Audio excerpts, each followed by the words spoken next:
김만배 신앙님 얘기입니다. 김만배 신앙님이 지금 재판이 시작이 됐지요. 윤석열 대통령에 대한 명예훼손 혐의로 재판을 받게 되는데, 사실 명목은 명예훼손이긴 하지만 선거에, 그러니까 대한민국의 대통령 선거에 여론을 조작해서 개입했다라는 어마어마한 사실 그 제목이 있습니다. 이런 그 제목에 대해서 당사자들이 이제 부인하고 뭐 하는 장면들이 이제 연출이 되고 있는데요. 그런데 일단 첫 번째 지금 소식은 기가 막혀서 이 소식부터 말씀을 드리려고 합니다. 저는 기본적으로 신항님이란 사람을 잘 압니다. 저의 선배이지요. 같은 한국일보 계열사에서 선후배로 이 사람은 코리아 타임스 44기 정도고 제가 52기니까 거의 10년차 가까이 그 차이가 납니다. 그리고 이제 뭐 오며 가며 만났고 잘 압니다. 그런데 그런 개인적인 어떤 그런 관계가 이런 공적인 논평이나 시사와 관련된 공적인 분석에서 작용을 하면 안 되겠죠. 저는 엄청 놀랐고 엄청 실망했고 엄청 분노를 느낍니다. 이 기사 역시 마찬가지입니다. 신앙님, 우리가 신앙님이 김만배에게 책을 주면서 1억 5천만 원을 받았다. 이것이 조작된 인터뷰를 뉴스타파에 대통령 투표일 3일 전에 낸 대가이다 라고 지금 알고 있죠.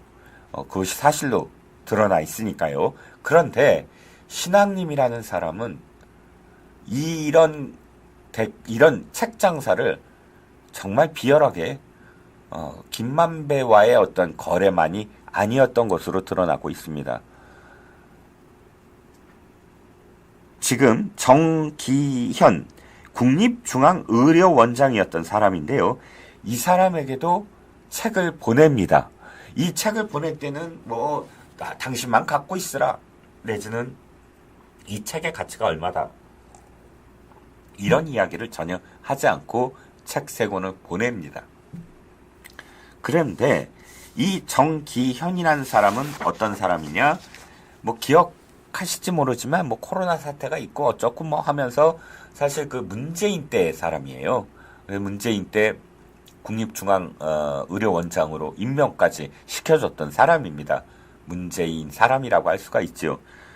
정기현이라는 사람이 이 책을 받고서 문재인이 평산 책방을 열자 이 책을 보내준 겁니다. 생각해보세요.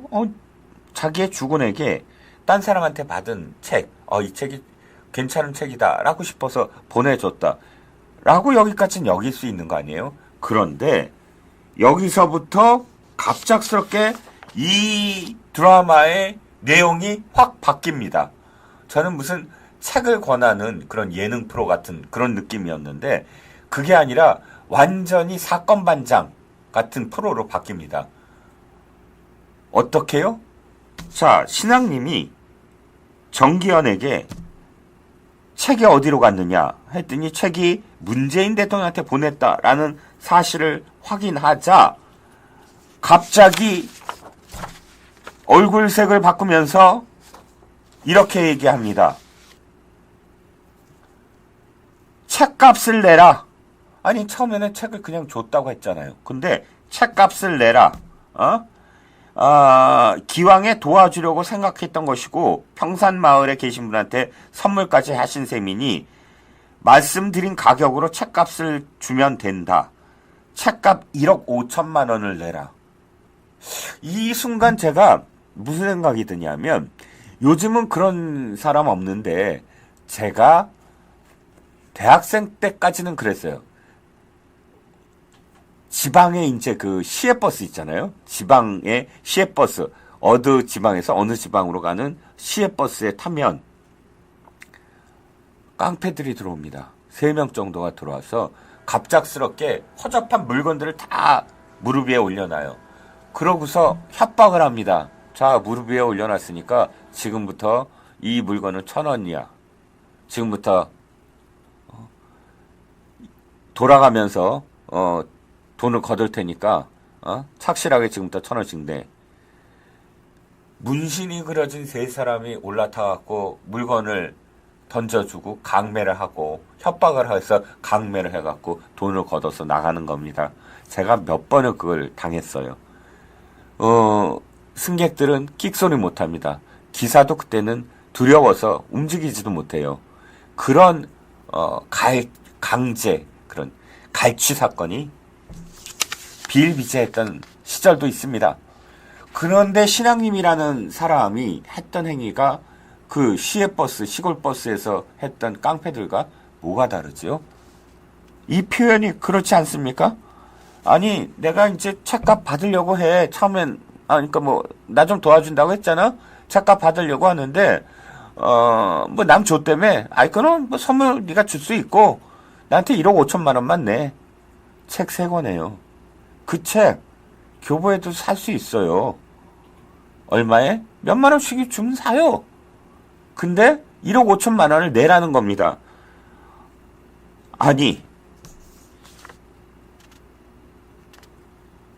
그러니까, 책을 내가 돌려받을까? 그러면, 문재인한테 내가 달라고 그럴까? 왜냐하면, 내가 문재인 대통령한테 준 게 아니고, 정기현한테 준 건데, 글로 가 있으면 내가 달라고 그러면 어때? 그럼 너 문재인이랑 관계가 끊어질 거 아니야. 라고도 얘기합니다. 그러니까, 문재인과의 관계를 끊어버리겠다라는 식으로 협박을 한 겁니다. 그러니까 어떻게 됐는지 아세요? 그리고 또 이겁니다. 1억 5천만 원을 계속 못 내자.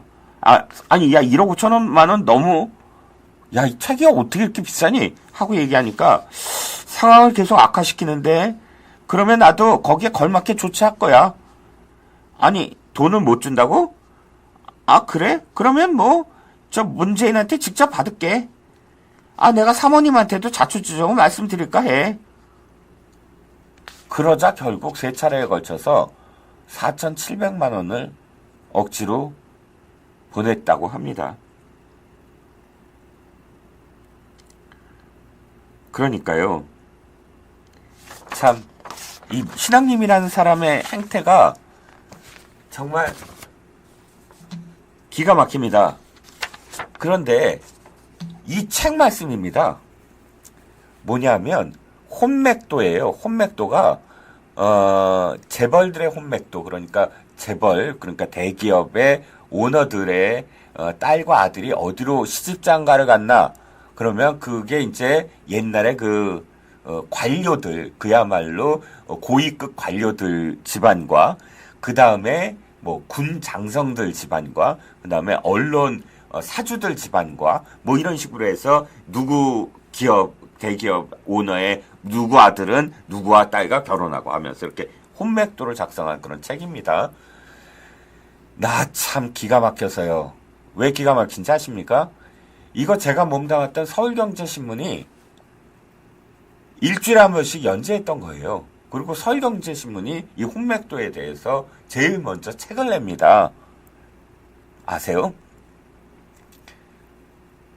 그러니까 한국일보 전체그룹에서 코리아타임스의 기자였던 사람이 한국일보 전체그룹에 있는 계열사인 서울경제신문에서 있는 혼맥도를 바탕으로 해서 조금 수정해갖고 책 낸 거에 불과해요. 자기가 영자지 기자가 무슨 산업부 기자도 아니고 우리나라의 혼맥도를 자기가 언제부터 그렇게 천착을 해서 무슨 자기만이 아는 그런 내용이 있다고. 그런 내용이라는 게 말도 안 되지. 1억 5천만 원짜리 책이라는 게 가능합니까? 이 혼맥도는요, 서울경제만 내지 않았습니다. 서울경제 낸 다음부터 또 잇따라서 한국경제도 비슷한 연재도 하고 계속 업데이트되고 해요. 그걸 모아서 책 낸 게 자기가 대단히 저작권을 갖고 있느냐 하면서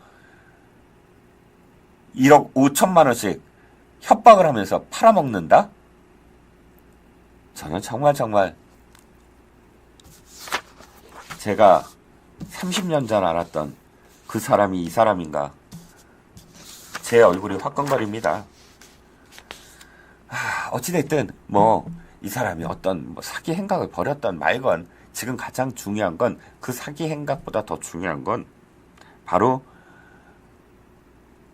대통령 선거를 개입하기 위해서, 그러니까 더 정확하게는 김만배라는 자, 대장동을 대장동의 그 수익을 토건 비리족인들과 함께 손을 잡고 대장동에 어마어마한 그런 수익을 내서 이재명과 손을 잡고 대장동 수익을 낸 그런 검은 커넥션의 주범인 김만배가 자기의 행각이 드러날 것을 두려워해서 미리미리 약을 치는 과정. 그러니까 9월 15일 날 신앙님과 만나서 이 모든 것들의 밑그림을 다 인터뷰를 하듯이 만들어낸 것. 그 작업은 딱 두 가지죠. 대장동은 어마어마하게 이재명의 타격이고, 그 이재명이 타격을 입으면 자기를 보호해줄, 정확하게는 수천억 원의 이익이 돌아간 그 돈을 다 범죄 수익으로 환수당할 위기에 처한 김만배가 작업을 벌입니다. 두 가지 방향. 하나는 윤석열은 나쁜 사람이다. 하나는 이재명은 좋은 사람이다. 이게 동시에 가능하게 만든 겁니다. 어떻게? 이재명은 좋은 사람이다라는 건 대장동과 이재명은 을 연관시키면 나쁜 게 아니고 좋은 거다. 왜? 이재명이야말로 공산당이다. 왜? 대장동의 수익을 토건 비리족들이 다 가져가려고 했더니 그걸 악착같이 뺏었다. 그러니까 자기네들 입장에서는 이재명이 공산당이다. 이 말을 되뇌게 만들었다는 거예요. 누구한테? 처음에는 화천대유의 바지사장인 이성문한테. 그래서 이성문이 재판에서 그 말을 하게끔 만듭니다. 이성문이 다 뿔었어요. 이거 김만배가 시킨 말이라고. 그렇게 하자 이재명은 대장동과 관련된 첫 번째 기자회견에서 그 말을 합니다. 아니, 이건 단군 이래 최대의 시민 환수였고,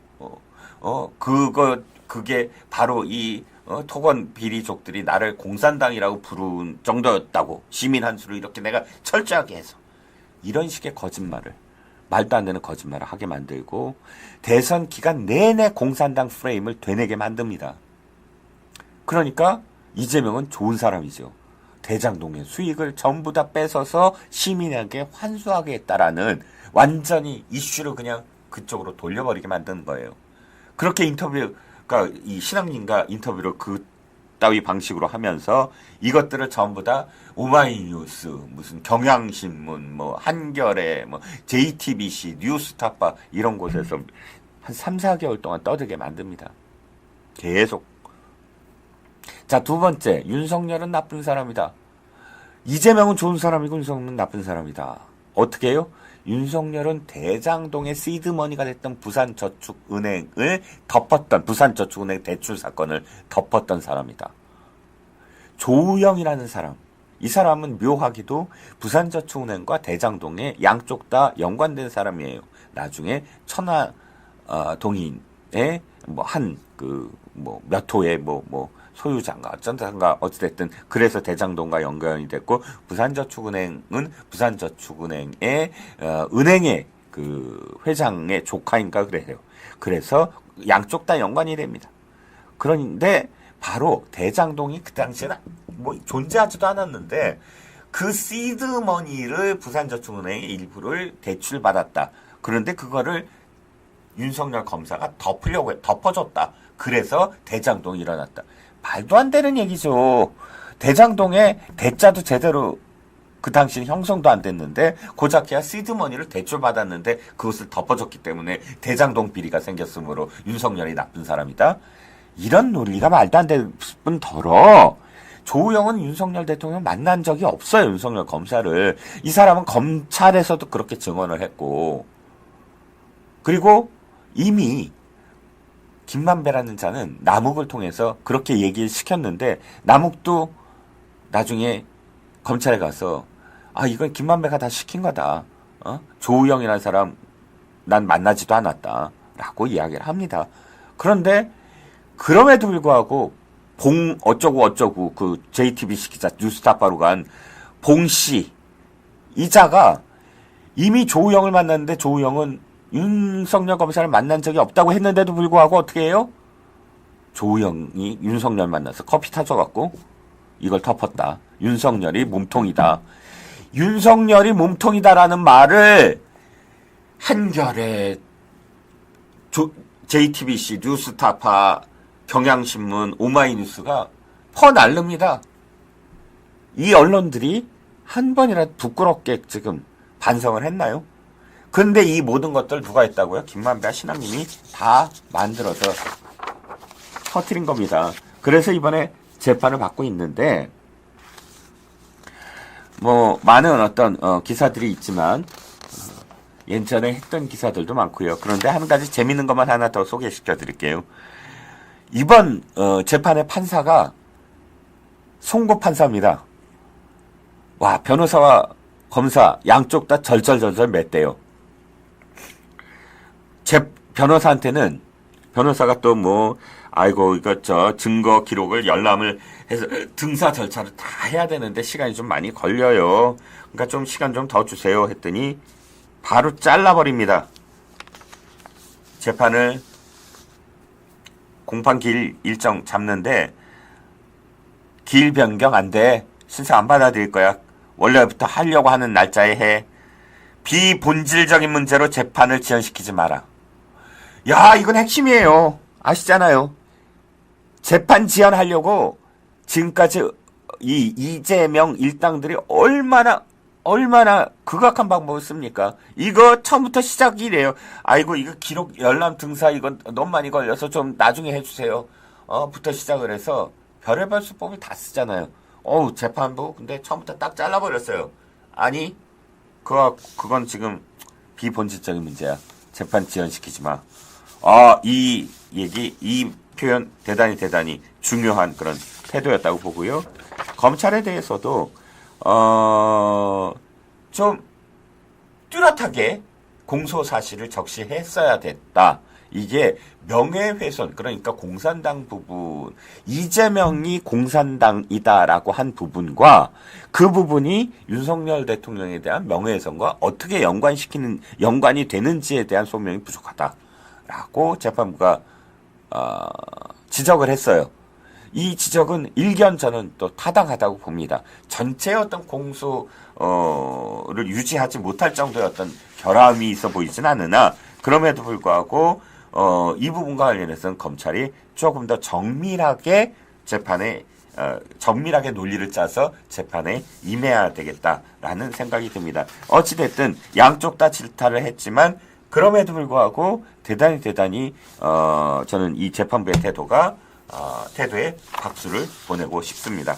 재판 지연 안 됩니다. 재판 지연에 대해서 질타하는 판사 무조건 저는 박수를 보내겠습니다.